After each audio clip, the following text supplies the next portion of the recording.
Hi, you guys. My name is Eve the Weave. Like, share, and subscribe. Love and Hip Hop New York Season 9 premiered tonight. It's the first episode. Let's talk about it because there's a lot of new guests that we about to get into. So, like, share, and subscribe. And let's go through the breakdown of episode 1, season 9. Like I said, Love and Hip Hop New York premiered tonight. And there's a lot going on. So let's get right into the shits before we can talk about every fucking thing because there's a lot that I need to explain. This shit is so fucking funny. Mona Scott is fucking reaching for all types of criminals and shit. But anyway, Joe Buttons opens up the show and he's telling everybody's storyline and talking about hip hop like he usually do on his podcast. Like he has rebranded himself and I'm so happy because I love watching that podcast. That Joe Button podcast is every fucking thing. And it opens up with him and Sin at their house together and they have a 5-month-old baby named Lexington. And Joe was working, rebranding himself. He got the whole podcast thing. Now he's on the Love and Hip Hop again. And he has his show, and it's called State of the Culture with Remy and everybody on there. So he's juggling a lot of balls at one time. And it's lit for Joe right now. This is his time. And you know, Sin, I guess this is what their storyline is going to be, that she's not getting enough sex and they need to get back to doing it 5 times a day and all that stuff. So I guess that's going to be their fucking storyline. Because other than that, what the hell is going to be their storyline? But we will see coming this season. So, Sin Sin, like I said, is not having sex enough, and they talk about all that, and she trying to get some by the pool. He walk in with his clothes on. She says, go change your clothes. He goes and get the fucking baby. She looking at this nigga like, now how we gonna get it popping by the motherfucking pool, nigga, if you got the fucking baby? Like, who told you to go get the baby?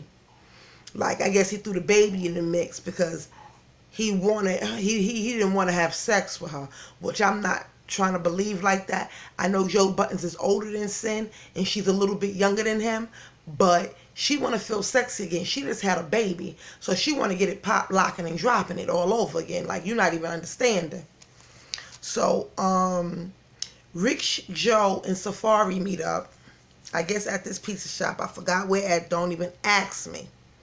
So they meet up and they talking about Safari doing Dykeman. He's getting ready to go do Dykeman, and we all seen how that played out with Dykeman. If you wasn't online, you can go YouTube at Safari at Dykeman this summer, and it was not good at all. So Joe Buttons and they asked him about the whole Love and Hip Hop Hollywood with Lyrica and A1, and he said nothing didn't fucking happen. And he told about going doing the whole Dykeman thing, and Joey and Richie said good luck to him. And you know, Joey got the baby, so Safari was saying that he wants to have a baby and settle down and this and this and that. Safari does seem like a family guy. You know what I'm saying? He seems like a nice dude. But I agree what Nano said in this episode. We're going to get to that in a minute. So, he's preparing to go do Dykeman. They say good luck. And that was the end of that little scene right there because it wasn't too much to it. I guess they telling you, and he wanted to address the whole A1 and Lyrica thing. And he did all that with that one little segment, so I guess they're not going to never bring that back up. So, Jewels and Kim, they have the kids, but they live in separated because, remember, Jewels caught that charge with the whole gun in the airport thing. But that was the same time that he had his teeth done. Remember when 50 Cent was clowning him because his teeth was missing? But he started drinking that lean and the Percocets, and he got caught up. He didn't even know. He said he didn't know the gun was even in the bag. And like he said, why would I take a gun to an airport and not even try to hide it? It's just in the bag sitting there, which is kind of true. Like, we from New York. We're not going to just have the gun in the bag like we got it like that, walking through no airport with all that cops and everything around us. Like, that's not happening. So I do kind of believe that he was high and he didn't know that that gun was in that bag.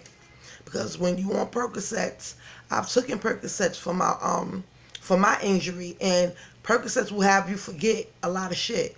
That's why I don't like taking pills. I got off them shits with the quickness. And being that they living in separate homes, Jewels is living with his mother in the condo.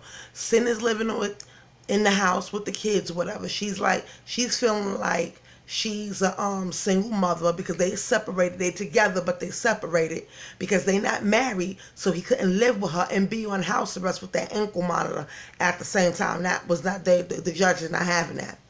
So Safari goes.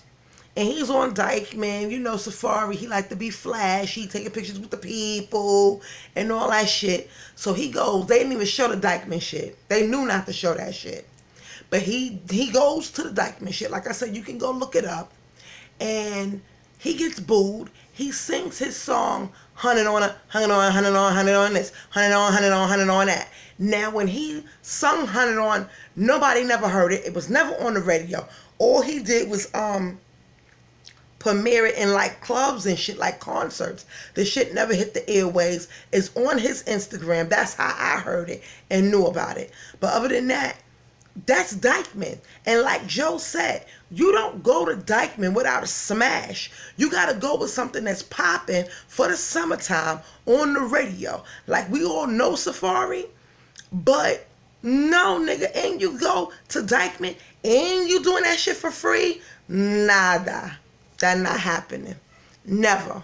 You never go to Dykeman. You never do no shit like that for free. I have to get my Hennessy.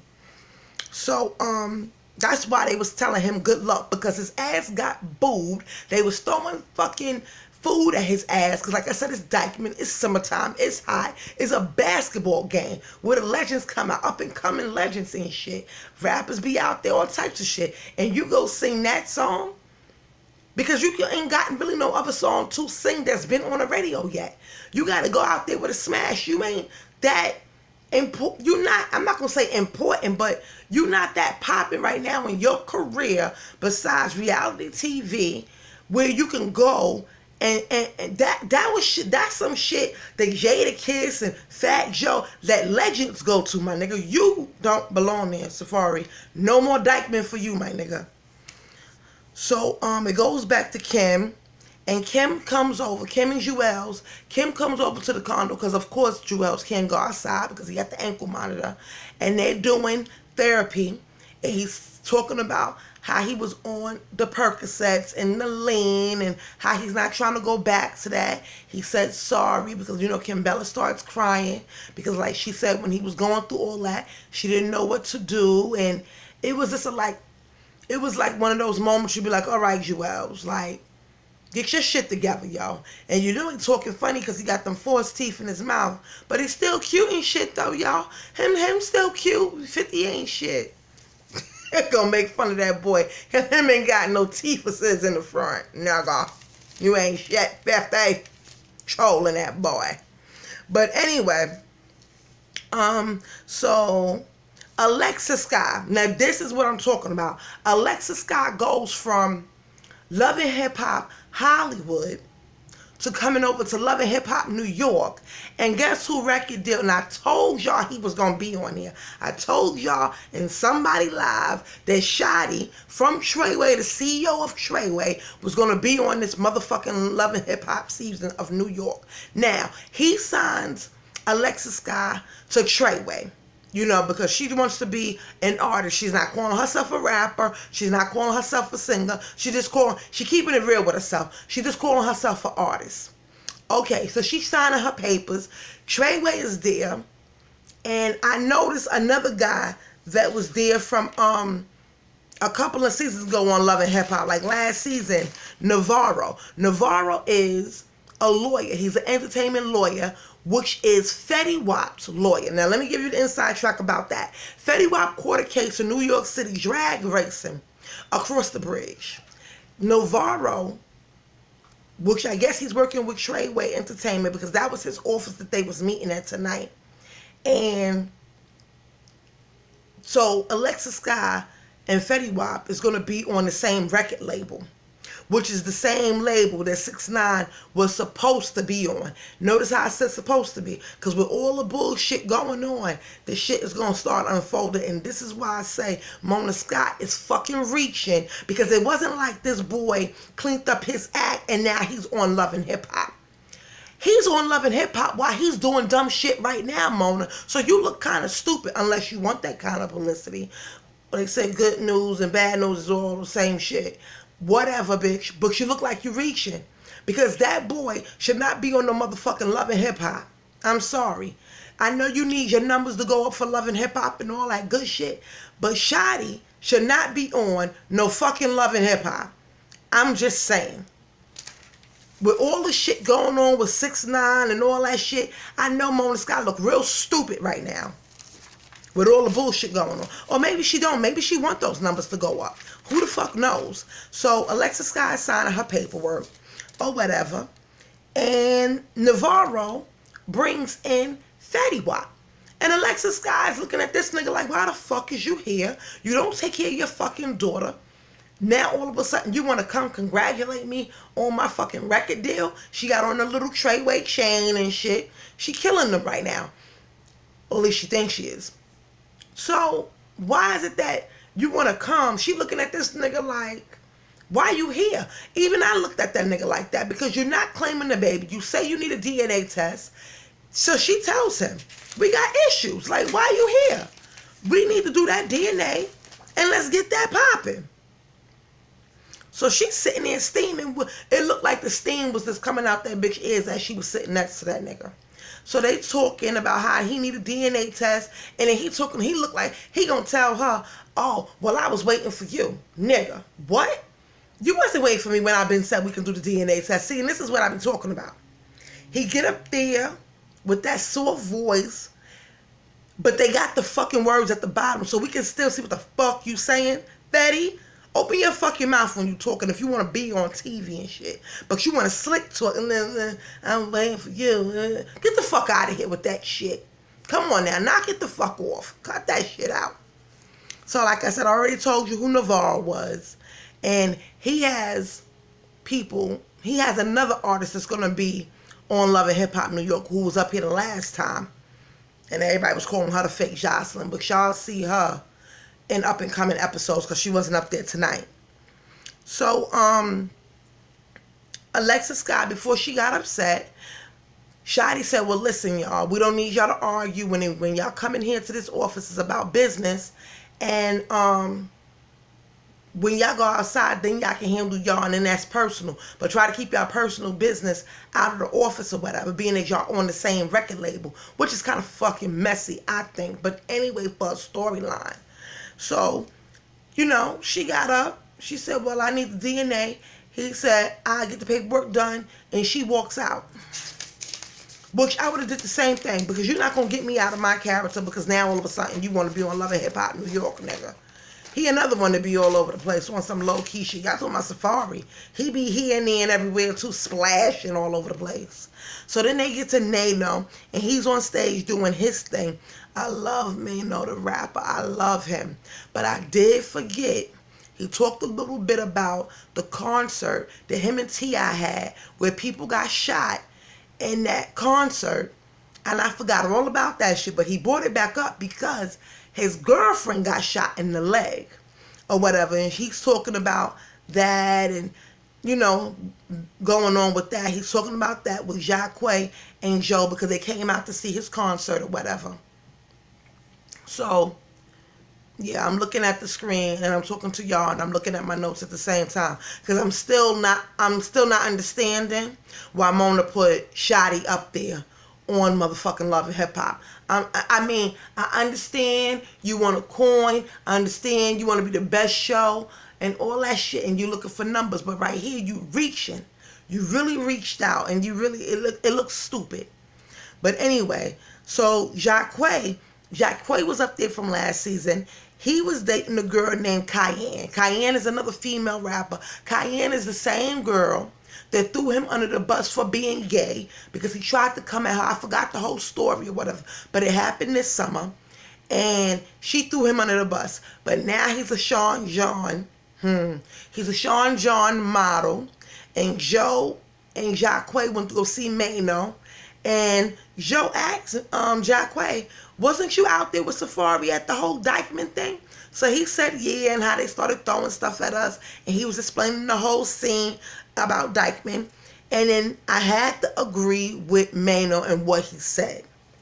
Mano says Safari seemed like a cool dude, but Dykeman is not for him right now. He should have not even been there. Because you cannot, first of all, you don't have a number one hit, like Joe said early in the episode. Then on top of that, you get robbed and you up there crying about it. But people didn't really understand why he was really crying and his feelings after he got robbed and all that shit. Because in that 100 on this, that song, he's talking about busting a nine and not getting robbed and all that shit, if you listen to the lyrics. Now, Mano's right. You have to get a lane, pick one, and stay the fuck in it, Safari. You can't be on the fence talking all this shit in your raps and then want to be on Angie Martinez's show fucking crying, talking about you got robbed. But people didn't understand why he was crying. It was a lot going on for Safari in that week. He got fucking robbed at gunpoint. He thought he was going to die. That was one. And then that was the same week of the anniversary of his uncle getting killed in the house in LA. And people didn't understand that. People didn't put those two together. It was the same fucking week, which was ironic because I don't even think they ever even caught the guy that killed his uncle. If I'm mistaken, please correct me in the comments, but I don't really think they caught that guy. Okay. So they finished talking about that and how he needs to stay in his lane, pick one and stay in it. And Mano's right. He needs to pick one and stay in it. Safari it's a cornball to a lot of people, but his lyrics is lit. So pick one. Stop being so fucking flashy and flamboyant and stay in your lane, my nigga. You can't be soft and hard at the same fucking time. Nigga, pick one. So, Sin and Kimbella and Alexis meet up at Sin's house, which, to have like a little girls' powwow. And this is what I be talking about. Sin, Kimbella, and Alexis. They don't even look like they would meet up to have a fucking cup of anything together. Tea, Ciroc, Hennessy, nothing. These three, it just looked so odd in that moment. Alexis is talking about how she's out there by herself with the baby and a little bit of family. And Sin is talking about how Joe is working too much and how he's not being able to be with her. It just looked like a fake fucking conversation. I just didn't like it. I hate when they do that because if y'all was going to introduce Alexis into the girls group, it shouldn't have been like that. Especially when Safari already know her and because of Love and Hip Hop Hollywood. So he should have been the one introducing her to the girls. I don't think those three should have been together in that room.